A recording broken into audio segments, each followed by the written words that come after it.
বিসমিল্লাহিররহমানিররহিম। আসসালামু আলাইকুম। নিয়ামতপুর থেকে গুজি শহর যাওয়ার পথে যে রাস্তাটি রয়েছে, অর্থাৎ বটতলী পার হয়ে, তার আগে রাস্তার উপর দিয়ে পানি অতিবাহিত হয়ে যাচ্ছে। রাস্তার দুপাশে যে ফসলি ক্ষেতগুলো ছিল, এই ক্ষেতগুলোতে সম্পূর্ণ ধান পাকা অবস্থায় ছিল।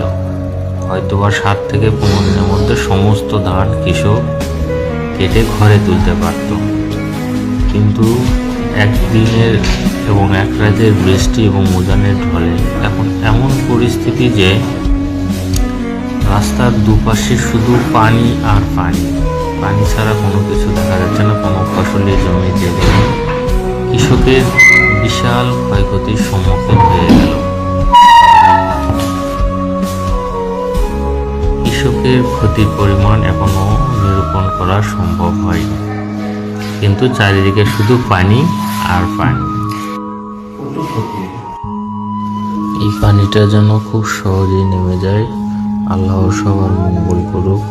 আপনারা এবং আমরা সবাই মিলে দোয়া করব যেন পানিটা খুব দ্রুত নেমে যায়। ফি আমানিল্লাহ।